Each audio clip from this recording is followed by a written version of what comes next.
Hello, Johnny. I'm Johnny. Hey Johnny, this is Johnny. The Yeah, meeting of the Johnny. Johnnies. Yeah, couple of Johns.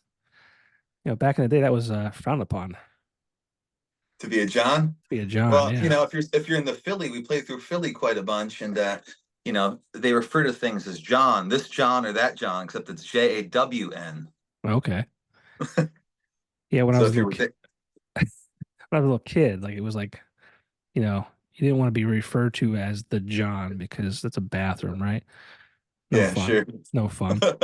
And then later it was like the adult stuff, and it's like I don't know which is worse. Take me back to being a kid, man. I don't ever want to grow up. For sure. For sure. But we got Johnny of Johnny Lit's Jerry Duty. Welcome to the Yeah. show, buddy. Thanks for having me, Johnny. Happy to be here. It's so weird. It's so weird.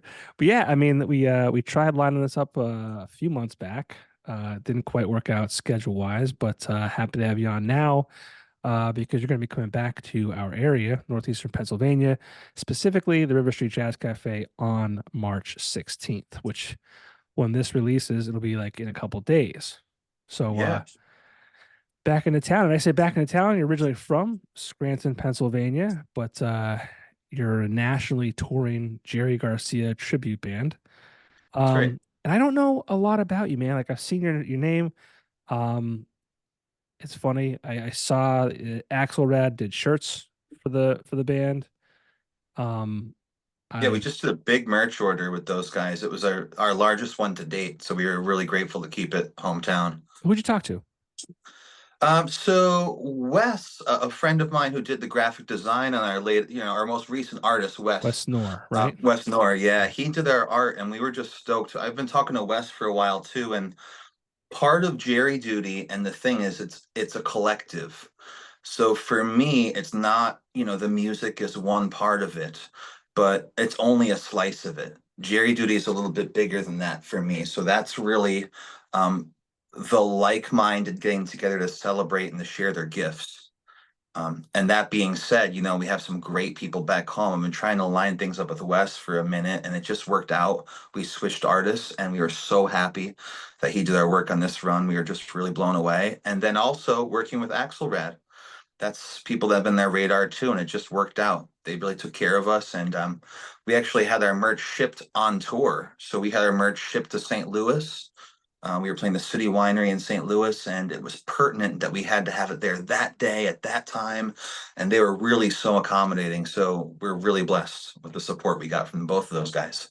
Well, I was so mad that you didn't use me directly that I actually quit Axelrad. It's your fault. What? Yes, I quit Axelrad. I'm done. Oh, what? Come on, Johnny. Nothing to do with you. No, actually today I started. So today is March 5th. We're recording this. Today I started back working for Shamrock Communications, specifically Rock 107, ESPN Radio, and W or no QFM. It was but before QFM was alt and fuzz and all those things. So I'm back into radio sales. My last day at Axelrad was March 1st. Wow, get out of here. Were you involved with my order? I saw it going through the shop. Yeah. You did. But I was not directly involved now. But yeah, it's a weird thing. I started today at, like I said, Rock 107. It'll be my third time with the organization. And it was such a difficult decision. I don't know if To leave. to leave Axelrad, yeah, it's a special Yeah. place. I was there Yeah. for 3 years, and the culture there is unmatched. And um, yeah, it's just one of those things that I wasn't looking to leave. Something came my way, and I'm a big believer in everything happens for a reason. So this opportunity presented itself, and part of me is like a media guy, true and true, or through and through. Sure. Um, yeah, I started at the Weekender, when I was 22 or whatever it was, and I've been in media ever since. And it just kind of felt like something I had to explore. So, but it was So weird. ESPN in the sports world. Now, Yeah. outside of I know you from entertainment, being the entertainment guy, and exactly like you said, in the Weekender, I've heard your name, used to read some of your stuff, and just all that. And wow, making the step to sports. Well, I Yeah, that's mean, pretty cool. yeah, it's like I said, I've been with the organization. This will be my third time, and so yeah, so I'm a big sports guy too. But yeah, so Rock 107, ESPN, and QFM. But yeah, it was a bittersweet moment for sure. But I obviously wish all those guys and girls at Axelrad the best, and they're the best in the business. And yeah, we went to the right place. Yeah, I feel very fortunate. We'll continue to work with those guys Yeah, as well in the future. They really accommodated us, and like I said, trying to reduce stress levels. You don't want to change variables, even the smallest thing, when there's so many moving parts in touring and promoting and performing and all that. Yeah, it always makes you a little nervous. But after the way they really came through and had everything waiting for us, and Wes was unbelievable, really worked with our ideas, and it felt good to have another hometown person on the team. So yeah. it was a right place, right time. We're really That's grateful. I used to work with the band Cold, um, and I would be Yeah, doing the who's with same. them? I know Johnny Nova, and I'm trying to think who else. Who sings for Cold? Well, still Scooter, but Johnny and Nick. Nick Coyle, they're no longer part of the band. It's actually two guys from University Drive, Angelo and Ed. Yep. They took their spots, but I was working with them, and I was constantly having to like drop ship, like meeting them, meet their order, meeting them at their next location. Hmm. Um, it was always stressful because I'm like, oh man, it's like that's like probably one of the most stressful things about the screen printing world is there's like as a salesperson and a person who starts the order, there are so many places after it leaves your hand that it can go wrong. Yep. Everyone And then has to who see. are they mad at? You, They're mad. the Yeah, stress they're is mad at on the you guy. guys. There's so many, and I mean, once it gets out the door, I mean, at that point it could be perfect and gets out the door into the hands of UPS, and I mean, it's out of your hands. It's like let's fingers crossed they do their job today, but they're always like 99% good, but there's always that 1% that makes you wake up in the middle of the night hoping the order arrives. Because if you miss it, it's It's a it's a lot. mess. Yeah. So I'm It's a glad you had a lot. good experience. I'm glad you got your merch. But yeah, so you're touring right now. Yeah. Talk a little bit about that. Like I said, you started here in the Scranton area, but since then you've kind of expanded your reach, so to speak. So talk a little bit about, Jerry Duty and the things you've this the early beginnings to where you are today. Well, I remember the first Jerry Duty show. We played at a buddy of mine's place. It was called Crooked Creek. It was near Oh, Ricketts Glen out in that yeah. area. And there was Yeah. nothing going on. But this was, for a better sense of the word, kind of like a redneck bar, Hmm. that there was like no one really cared about, social distancing or this or that. And the place was so big that it wasn't really an issue. So we did our first show there, and we had to have, I mean, at least 70 people for a first show. So that was huge, especially considering where we were. So it really went off to a success. Um, since then, the Jerry Duty band has changed so many times and evolved, and even the material that we perform. It was kind of a natural progression. This project was purely based out of love. I'm playing my favorite music in the world with and playing it any way we decide to in that moment. It's really based on collective improvisation. So we're not playing, I mean, musicians will know this, they're listening, but we're not playing to click tracks. Every time you hear a song, it's not 4 minutes and 38 seconds. It could be 20 minutes long, or it could be four. It could be fast, or it could be a reggae version, or it could be more of a rocking version, or a little bit of country twang. It just depends on the way that room feels. And I have to say, I'm fortunate enough to be able to play with musicians who could speak that language because there's not many people who can. Um, I was brought up learning to play music being an improviser. I don't know any other way. So when I learned how to play guitar and sing and learn to do this thing, I played with people older than me, and they just say, "Let's get together and play." I'd say, "What songs are we playing? Don't worry about it. Just show up." And then I had to make them sound better or like not be overstep anything and be able to gel and hang and add ideas, or else I wouldn't be invited back. So that's how I learned. It's like, know your place, be really have big ears, as they say. Mm, So Jerry Duty is based on that idea. From what I understand about Garcia, and that's what really this is a tribute to. It's not the Grateful Dead, it's a tribute to Jerry Garcia. Um, as a Jerry fan and being fortunate enough to be able to work with people who have played with him or toured with him or performed with him, um, that was his thing. The Jerry band music, which the Grateful Dead or what Jerry Duty primarily covers, is that was his favorite music to play.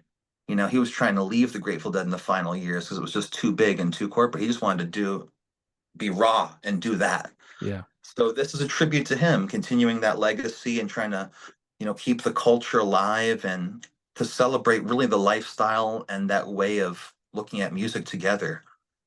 So that's how Jared essentially formed into. It's highly improvisational. We don't know until we get there sometimes.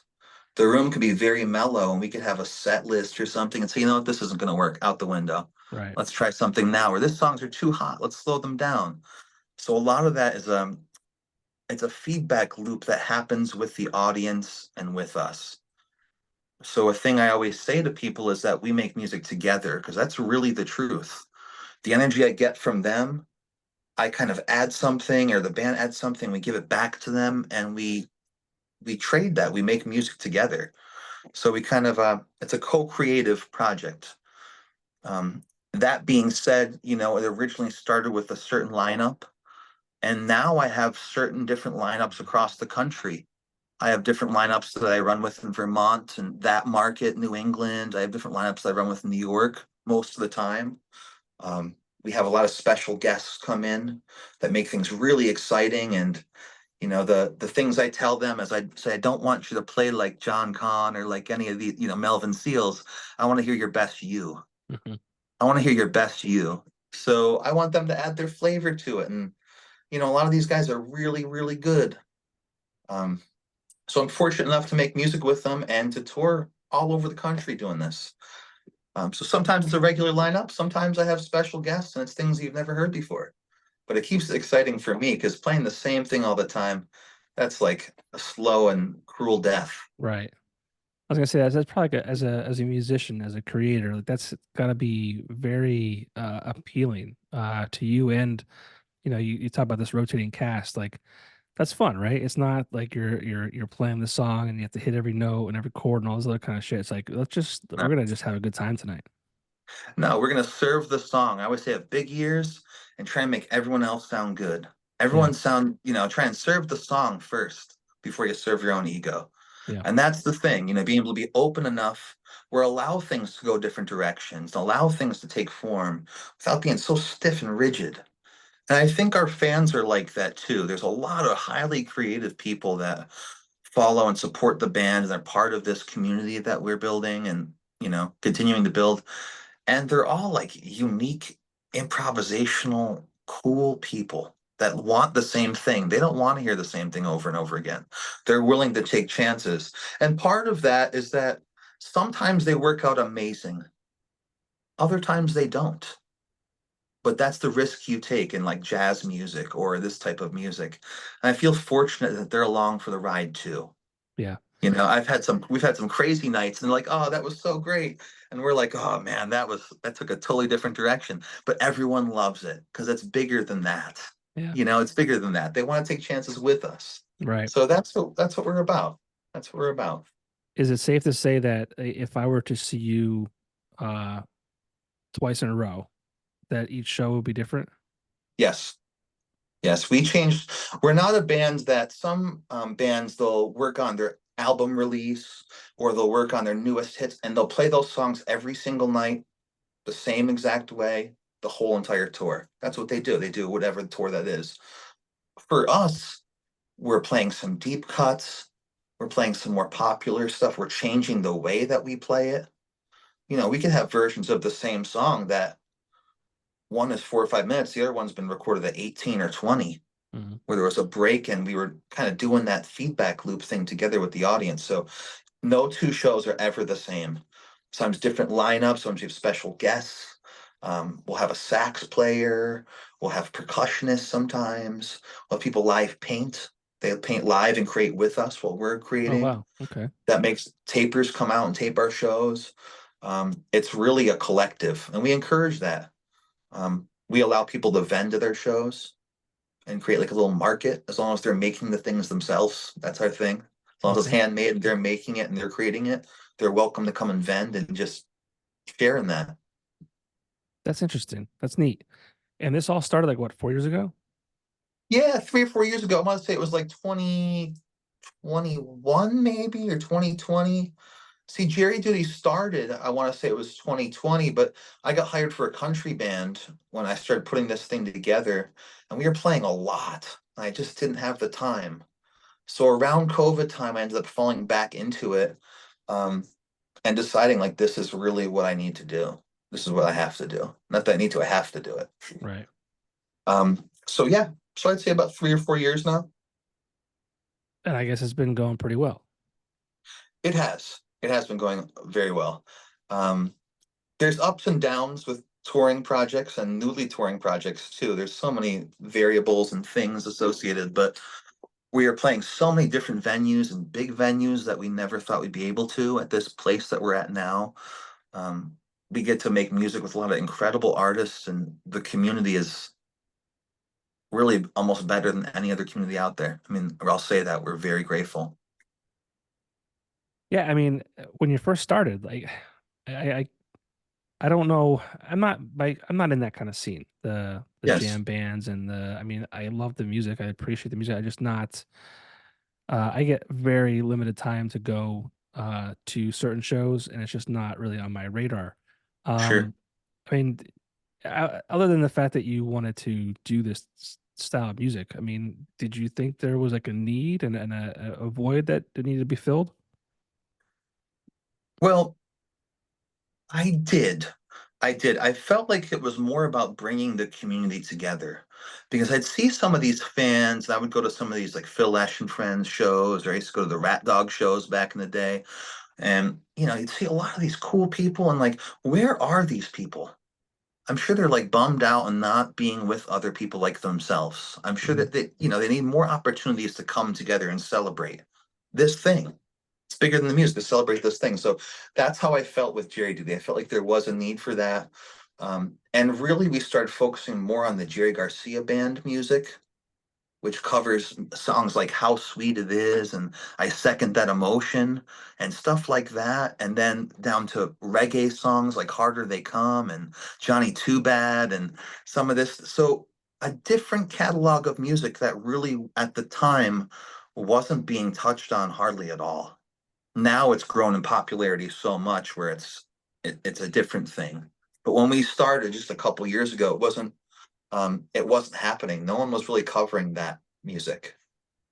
So I felt like there was a need, and especially in Pennsylvania. I wasn't thinking I wanted to tour regionally or nationally at that point. I just wanted to make the best music I could and have the best experience for everyone. So the progression of that was to go to bigger venues with better sound systems and better lighting and better experiences for people. Um, so we could have a more fun, have a more fun show, a more fun time. Yeah, So for that sure. was where that came from, just out of pure love. I love it. That's So great. No, that's awesome. And like, I mean, once it got to a certain point, did you, purposely like reach out to other venues and say, "Hey, I got this thing going on, yada yada yada," or did you kind of gain some traction and maybe some venues and other people reach out to you and said, "Hey, like we love this idea, we love this style of music, and our crowd would eat that up too." Like, how did you expand your footprint? so what happened, and I'm learning along this because I've been involved with projects, but I never, Jerry Duty is really at this point, we've had booking agents and we've had managers come in and a lot of them just didn't work out the way that we thought it was going to. So we're back to me just managing it all myself. But that being said, what was happening was we'd go to these venues, and every single time we go, there'd be more and more people. And then we said, we're hearing from bigger venues, which started to talk to us. You can't play those venues anymore. Like, you can't play a venue that size and then play a theater for 2,000 people or 1,500 people. That's not, so we had to kind of draw a line in certain markets and certain places that we can't play those places anymore. Not that we wouldn't love to, because we would absolutely love to. But there comes a point when you grow enough where you have to say, that's not serving us. And with the goal being, we want the best show possible. So that's the only reason for me to go to a bigger venue or us is because there's better treatment for the performers, there's better lighting, better sound. It's a better experience for the audience and the culture. So we started getting more and more popular, and people started reaching out more and more, and we got so busy playing at smaller places where it didn't really make sense. So we had to kind of move up into the next tier per se. Um, I got a 15 passenger van a couple years ago, with the touring thing. That was actually Cabinet's old van. It's kind of funny. Another hometown story. They Yeah. moved up to the bus. Yep. So they moved up to the bus, and then Pappy and those guys hooked me up with their old van Hell at a yeah. really good price. So it's like, we just hit that next level. Um, I think a lot of bands, they'll play many times in a small area. They're playing 8 times a month, 6 times a month in Scranton. Right. So it builds, like, how can you plan properly for that amount of shows? You can't, to make them the best party, the most exciting. It's not. So you have to play less shows and go further away. Right. So we hit that point of like, okay, this is cool, but we want to do something real with this. We want to leave the hometown, do something for real. Yeah. So that's what took us there. Yeah, and as different as your shows might be, night after night. Like I remember back, when I was at the Weekender, you'd have bands that would play every Friday, every week, or Friday, Saturday, and it would be, 20 minutes away. And what happens is, and you know this, I'm not telling you anything you don't know, but like people like either get burnt out from it or they're like, oh, I'll catch them tomorrow when they play. And then that day comes and they miss them, like, oh, I'll just see them next week. They'll be here again. And it just kind of dilutes the whole thing. And I think I don't know when it kind of happened, but people kind of figured out, like bands figured out, like, hey, I can't do this every single Friday night in Scranton or within a 10-minute radius. And it makes those shows special. Like again, and you get to play at new venues and see new people. But like when you come home, it makes it special. Yeah. It's hey, we have to go see Johnny Lit, Jerry Duty. Got to go do it. Like they're not going to be here for another 6 weeks. Like get the Yes. babysitter, or if you've got kids, get the babysitter, whatever. Like or mark it on your calendar. We're going, and you're gonna make a night out of it. Yeah, it's that part that happens. And I think it depends on your goals as a band. And I mean, the grand scheme of things, I know very little.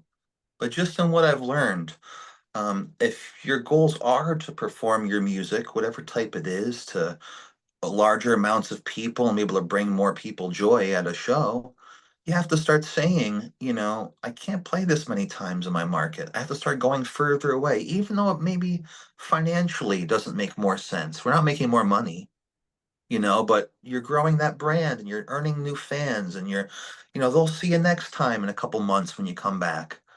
So that's the way to do it. But I, from my understanding, the only reason why it stops people from that is I think a fear thing, and two, um, it's the expenses of touring.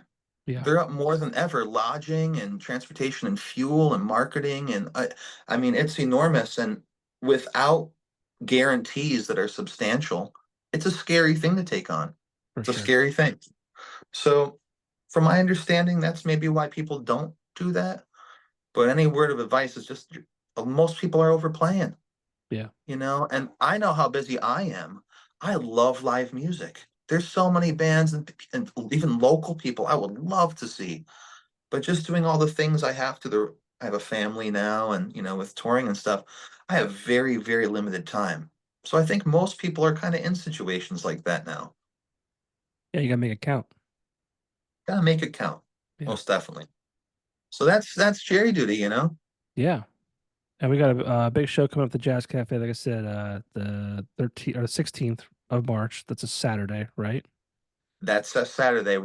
That's a super exciting show because The lineup from that show is pretty special. We have Brooke Jordan from Twiddle.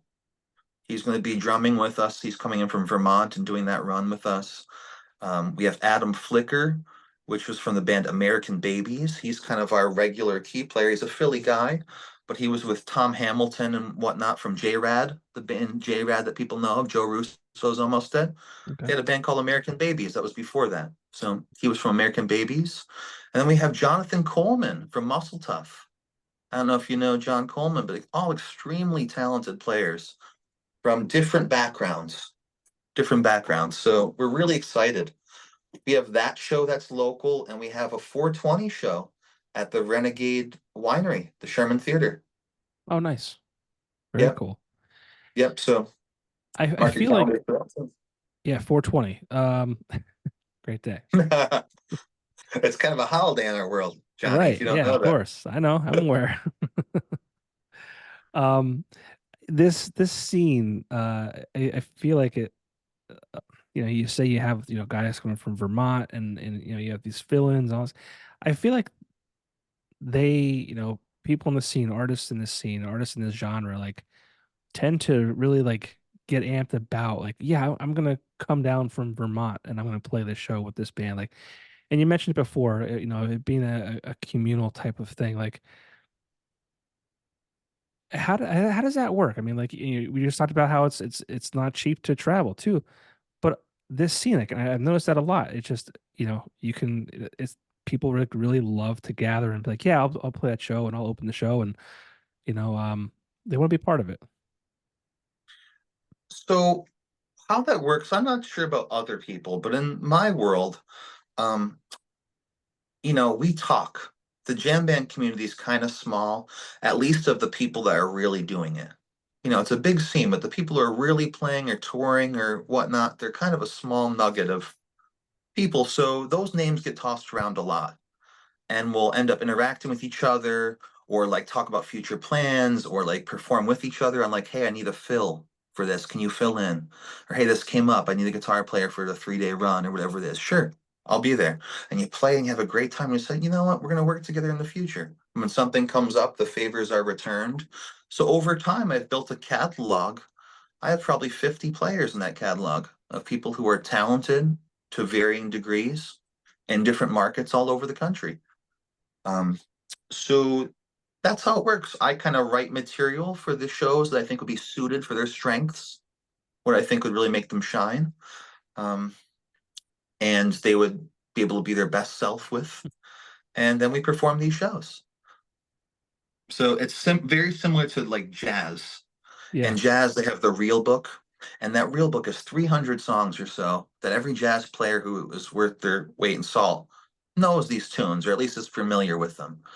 In the jam band world, that's the Grateful Dead catalog. They're like the godfathers of this music. So if you're in it and really in it, those people know that material or at least are pretty familiar with it. It's funny too because it's not just like I don't. You almost couldn't like pinpoint. Well, sure you could. If you saw someone, you could say, "Oh, I bet you they're they're jam band audience." But like, there's guys wearing suits and ties to work every day that are closet deadheads and things like that. Like, it's universal, and I think you just said Yes. that. Everyone is included in our shows. Like everyone is welcome. And that's the thing. You don't have to be a deadhead, not with the patchwork clothes and the long dreadlocks and the whole thing. I mean, like you're saying, there's people who have came from this scene that are white collar business people and just like regular family people. And then there's like road dogs. They're on the road still touring and doing that thing. But they all have one thing in common. They love the Grateful Dead and they love the community. They Mhm. love this community. Um, it's very unique. And that's what drew me to it. I mean, wow, a community where people can completely be their authentic self. Yeah, And whatever that is, and whatever that is. So I'm very fortunate to be steeped in that and be able to do this thing with all these people. yeah. I feel like in a way we've lost that. Um, as a whole in the world, like we've lost that just like you know one love type of deal or uh, You know what I'm saying? Does that make sense? Totally, totally. You know? That's really what it's about. And I think in this scene, the tribute scene too, especially, I'm never going to be Jerry Garcia, nor do I want to be. I don't want to look like him and act like him, and I'm not about that. But I am about the spirit and the culture that that came from. And part of those pillars of that community is like sharing, is expressing yourself, is supporting people around you, supporting the artists to take chances and take risks, the same way we support the audience. We want them to come out and, do their thing as well to help us build this music up. So it's really a community. We get to make music in a community. And Did you that's really ever, important. yeah, did you ever like envision this like being where it is today when you started? I'll say this, one of the biggest moments, and not to get too cheesy on this, I told Kenny this too when I played with him. I said, my first show I did with Kenny Brooks. Kenny Brooks was the sax player of Bob Weir's band, the member of the Grateful Dead. Hmm. And that was, I didn't never got to see Jerry, but I got to see Rat Dog and some of these post Jerry projects. And that was like what really got me hook, line, and sinker. I was sold. I'm like, I got it from them. So I saw them at the Sherman Theater. And then the first show I play, we did the headlining show. It was just us at the Sherman Theater. Or no, we did have an opener for that. We had an opener, but we played the Sherman Theater. And I'm looking over at Kenny. I said, Kenny, I was looking up at you at this stage. And I said, this thing changed my whole life. And the first time we get to play together on a run like this, we're back at the Sherman Theater headlining that show. So did I ever expect that? No. Yeah. No. But did I want to? Yeah. And did I think it was possible? Yeah, totally. Totally think it's possible. But we really couldn't do it without the support of the fans and our community because it's not easy. All those things that we talked about, touring and things are costly, Yeah. and it takes a lot of blood, sweat, and tears. And if we did this from a business perspective, it would never make sense Right. because the amount of time you put in, the amount of effort, and the amount of gambling that you do on these shows is monumentous. It's Yeah. huge, but It's it makes it all worth it. yeah, that's what it's funny because it's funny what we do because we love it, right? Like if our families depended on stuff like this, it'd be like, yeah, you're gonna starve today, right? Like with what I'm doing. I mean, there's no way that I would ever be able to, uh, finance or support a family doing this. Not right now in the format that it's in. Um, but I see that a lot. I hear that a lot. Just people are just doing it because they love it, and I have a lot of respect for that. Yeah, you I mentioned get before. by, we're able to continue it and we're able to keep it going. Yeah, But it's not like I'm working in an office and I'm a white collar worker or something. It's challenging. yeah, But we literally get by in the support of our fans and people sharing stuff and inviting friends and our merch and coming to shows and just thanking us. Sometimes when you have a bummer run, you can have a two bummer days where you get completely rained out or like something terrible happens and there's like no one there. But it's those things of like, thank you so much for doing what you do. This made my whole month. Or, this like put a smile on my face. Or like this brought me right back. yeah. Or like, that to feel that stuff is what gets you through all those Right. ups and downs. Ups and downs. You said you're from originally from Scranton. What are some of the venues that you've performed around this area, and which ones are some of your favorites? B spot. B Spot. I'm gonna say there.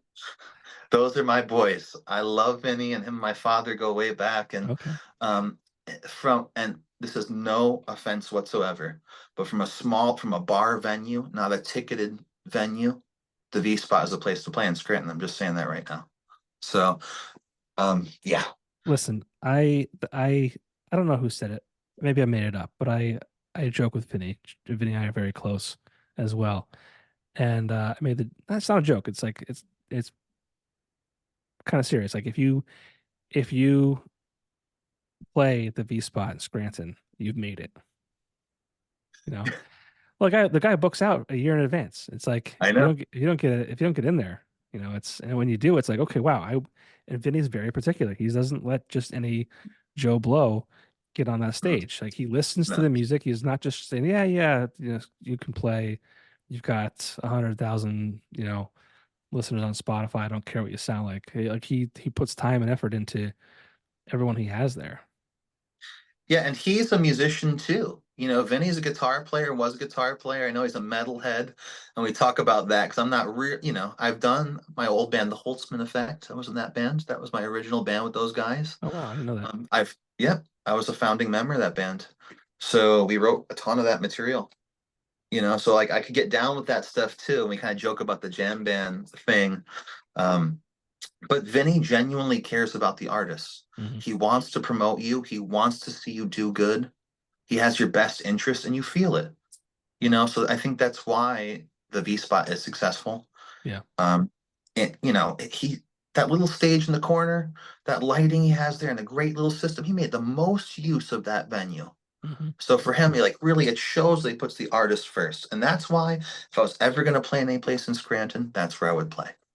Yeah. Um, River Street Jazz Cafe, that's like a hometown spot for us.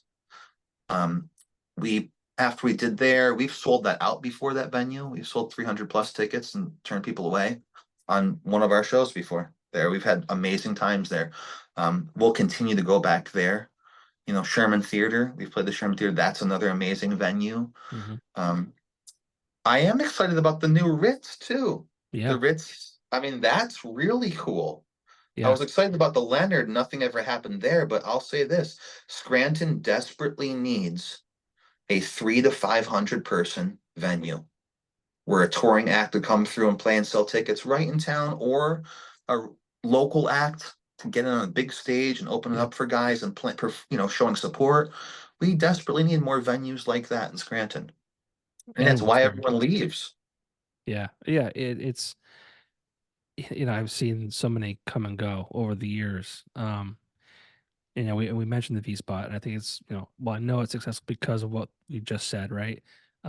Same with the Jazz Cafe. It's successful and it's been around for 30 years because it's a great room and it takes care of the artist and it's a safe place for people to come to a show.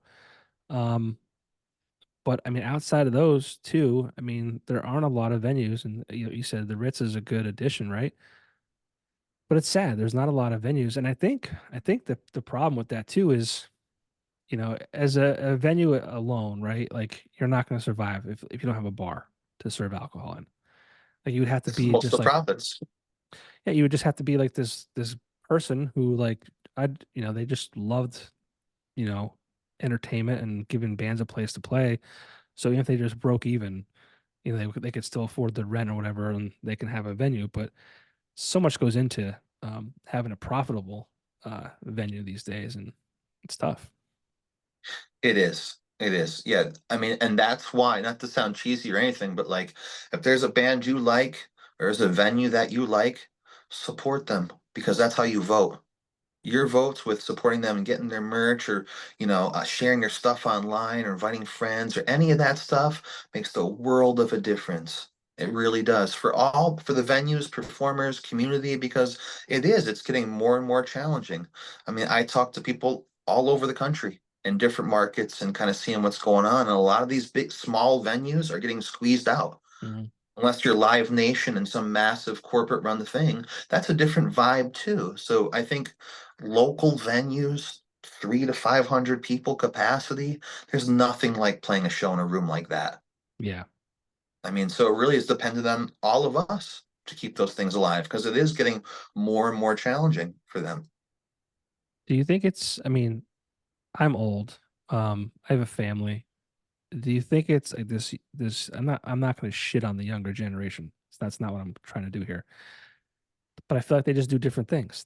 And maybe live music is not on their list of things they want to do. Have you seen, like, as far as your audience goes, have you seen that to be true? Are you getting a younger audience?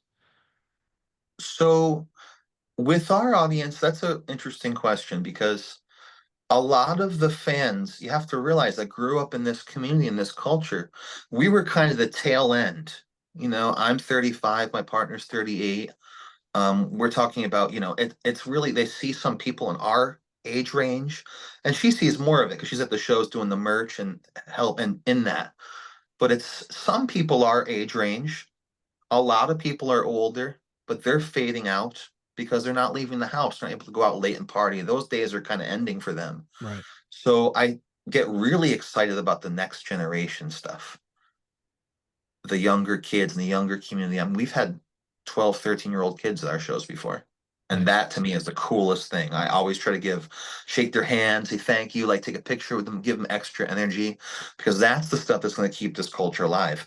Do Hmm. I think nationally, is the youth changing? Yeah, I think the youth doesn't see live music anymore.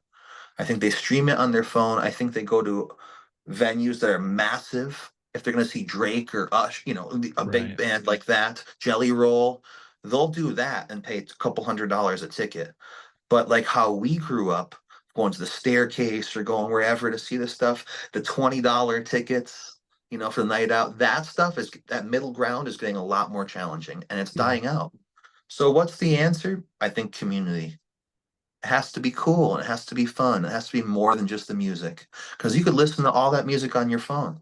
Yeah. You could stream it the next day, you could watch the videos, but you can't give someone a hug or you can't dance with someone, you can't meet a new awesome artist, or you can't build friendships the same way you can in person. Right. So I think a lot of those things have changed. COVID didn't help that. COVID made people regress even more. Yep. And I think more people than ever have social anxieties. Like they almost don't know how to interact anymore. They They don't know how don't. to do that thing. So I think it depends on us. It's our opportunity to bring it back. I do believe there's no better time in history to create because the tools are right in front of us. Right. I mean, Yeah. I wouldn't even be able, if it wasn't for social networking and through the community, I wouldn't get to play with half of these super talented musicians. I wouldn't know them. I couldn't see their stuff online. I couldn't scope them out or see how their vibe is. So I don't know. But I do think it's the power's in our hands per se, and it's bigger than the music. I'm a musician, so to me that's the most important, but also it's the community. Yeah. I was talking to Charles Javier. I'm not sure if you're familiar with him or not, but Yeah. we were talking about the people coming out to shows and how I don't want to say it's the responsibility of the band, but I guess to a degree it is. But just to make these every show like something like to go to, like making it worthwhile for someone my age to get a babysitter and like go out and support local musicians and just support local artists and the venues and all that kind of stuff because it's hard to get out a lot and you want to make sure that when you do go out it's like it's worth it. So it's like in your hands to like, and it sounds like you are all these things you're talking about. You have people who are vending and you have people who are painting. Like it sounds like every show you're doing is like an experience. Yeah, it pretty much is. Some are bigger, some are smaller, but overall, the sense is of when you go to a Jerry Duty show, you be your best self. Kick your shoes off and dance. You do whatever you want. There's no rules as long as you're respecting everyone. That's the only rule. So let Yeah. yourself be free and respect everyone. So if people want to be involved, I have them reach out. Of I have this awesome cannabis product, or I have this awesome new painting, or I'd love to go perform live. Sure, everyone come because it really is. It's a community thing. Yeah. Um, the one thing I do, and this is a question for all listeners, and really more artists, I think so. In the age that we live, it's became, the marketing responsibilities and the promotion has all kind of fell away from the venues. They've saved those budgets and put more work on the artists. So more and more time is getting squeezed out from the creative part to the business part to be successful. So then Right. it waters down the product. Then like instead of me thinking of new approaches or new tones or really creative set list. I'm thinking about like how to market this show, who else can be involved, what press contacts we need to talk to, all those things that used to be venues. Now they said we're not going to do that anymore. Here's artists do that all. Yeah. So I guess the point being said is we cannot do it without a community.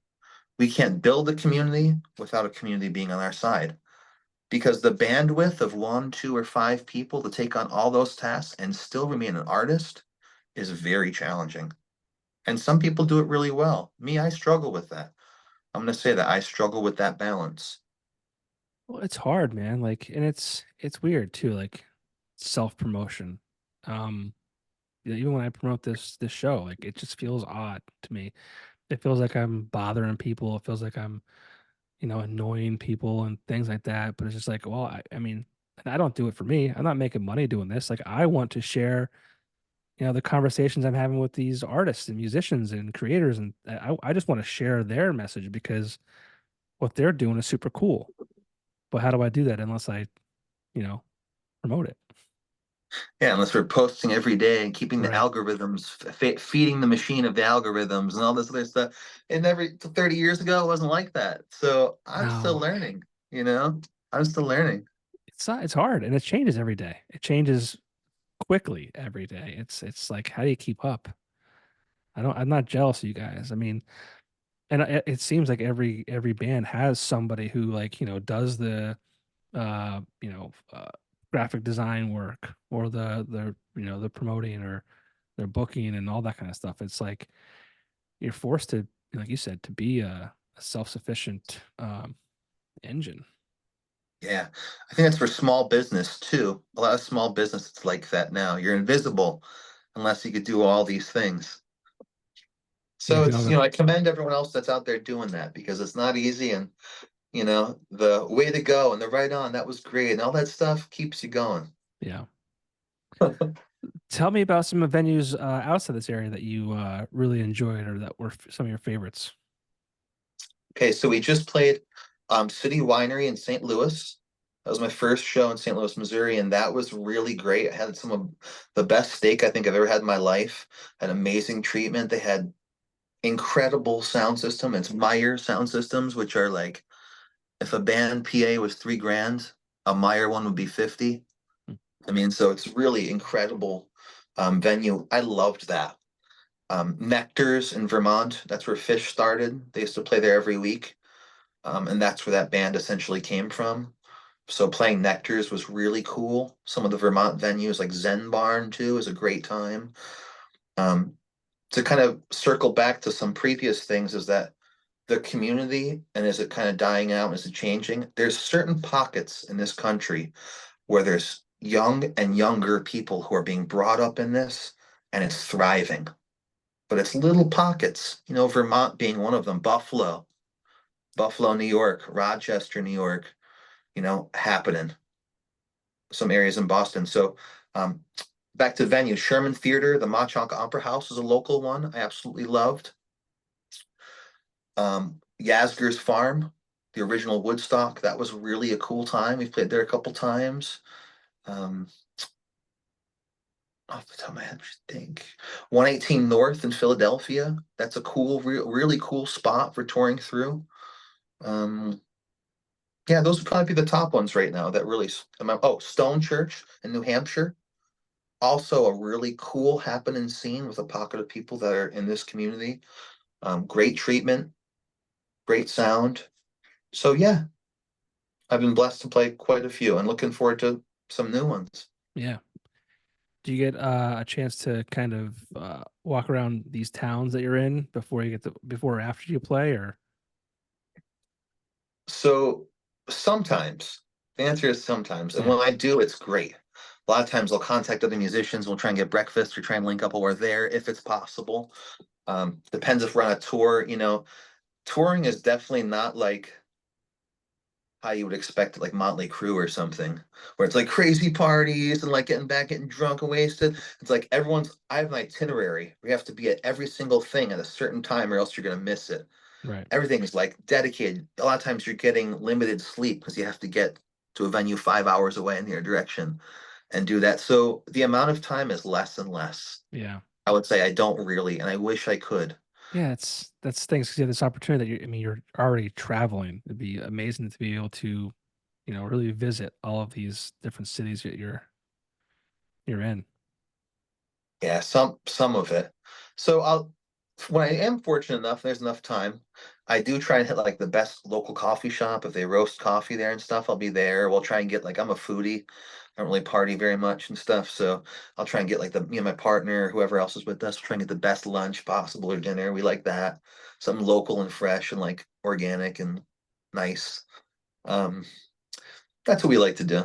Sure. Try and scope out the foods and um coffee, and just check out the scene, the art Yeah, scene.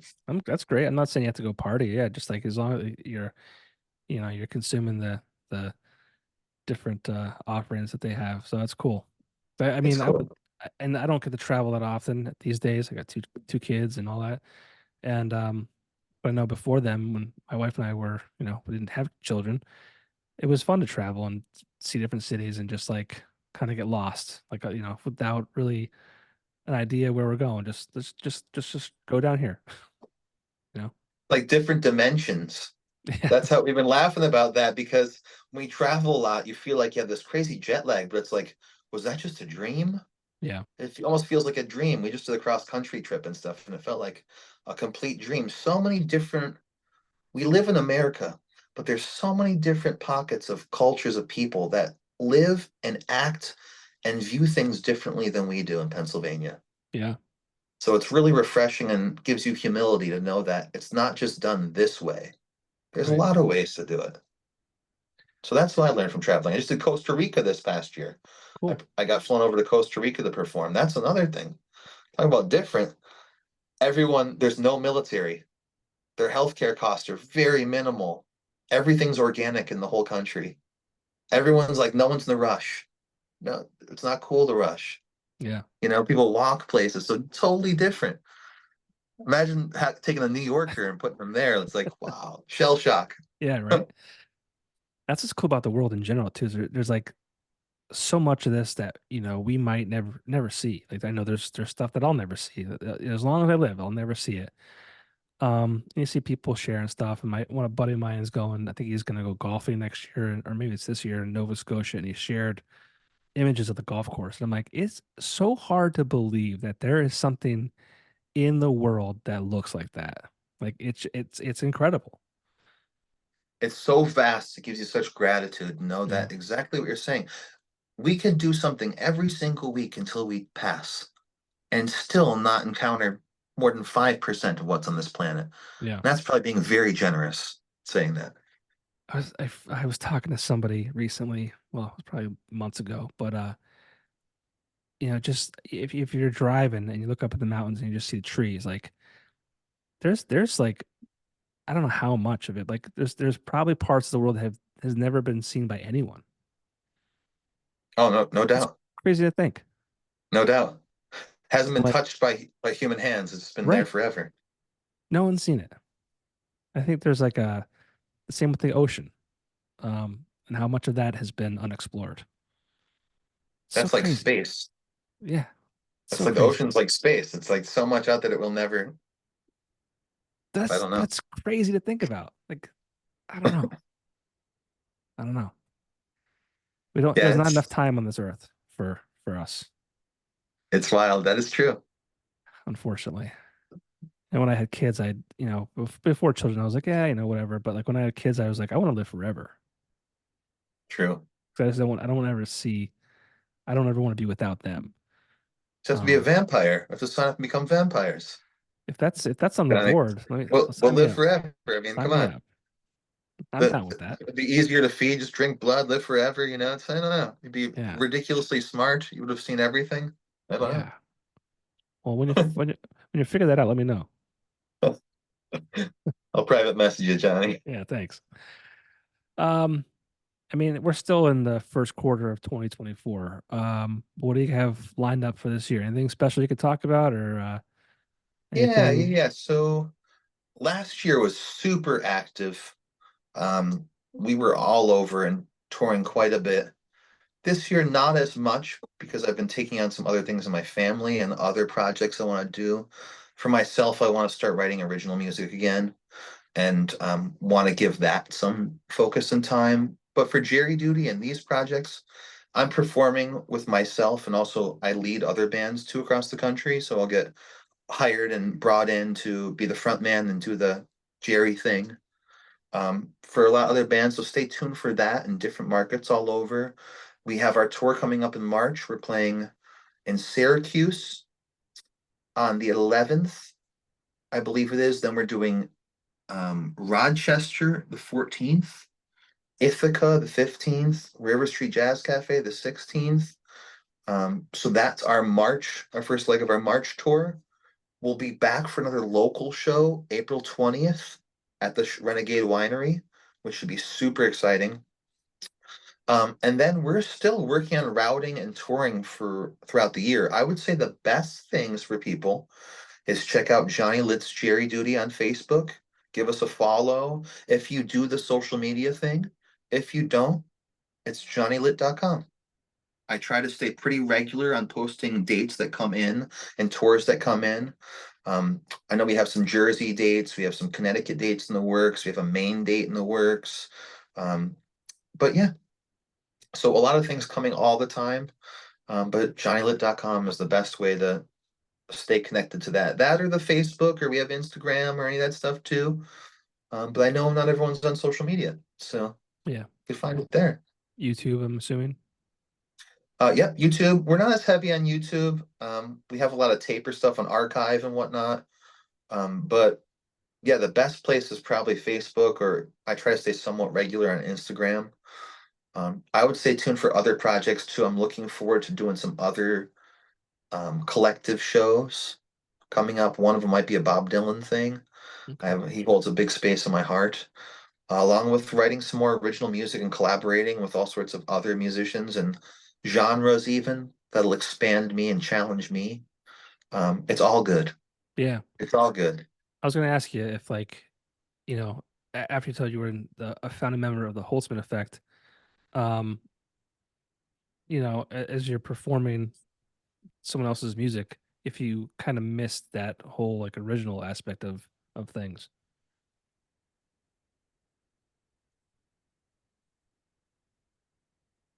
I do sometimes. I miss the creative process. I miss the collaboration of having an idea and bouncing off other people and like adding insight and developing ideas and putting out there. I love that part. I have ideas all the time that I'm just limited by time. So I do miss that. When it comes to what I do currently, I have such creative freedom, Right. and really I'm so selective that I don't play something unless I love it. I had mentors and stuff years ago that said, Johnny, you could never do that. You could never just play that type of music ever. You won't make it. You'll never make it. And I said, man, this is what I loved. I love this stuff. It's Yeah. not like for any other reason, because I purely love the culture and I love this thing. So I have such creative freedom that I don't really get bored of this stuff. I don't. But I do have an itch to continue to create, maybe play some heavy music again. I miss the brutal, distorted guitars and the different approach. Yeah. Um, Jam band music, believe it or not, is extremely challenging. So from the aspect of these songs, you're not playing these songs of like a Blink 182 song or these chords through. I mean, we're talking about multiple minutes long of creative passages made up on the spot and improvised to try and tell a story. So you don't really practice for that stuff. You have to breathe it. So it's very challenging. Sure. Um, so it keeps you on my toes, keeps me getting better and learning how to adapt. I love to maybe do some outlaw country stuff again. I played Telecaster and did that for a while. I like Oh Waylon yeah. Jennings and stuff. That's cool. I think that there's a part in the market that people aren't really doing that so much. And I'm really interested about writing some original music again, not for any other reason of what's popular, what would sell, or what, just purely because it's me telling stories. Right. Whether that's brutal metal music or whether that's jammy, bouncy music or, you know, reggae or whatever I feel. Yeah. Sweet. Well, I love that about musicians who can, they can do one genre and they can do something else and just, they're well versed in everything. And it's always cool to hear when people want to do different things like that. So best of luck with all that. Oh, yeah. Thank you so much, Johnny. Appreciate it. Yeah, check out Johnny Litt's Jerry Duty on Facebook, online at johnnylit.com. Jazz Cafe, March 16th, Saturday.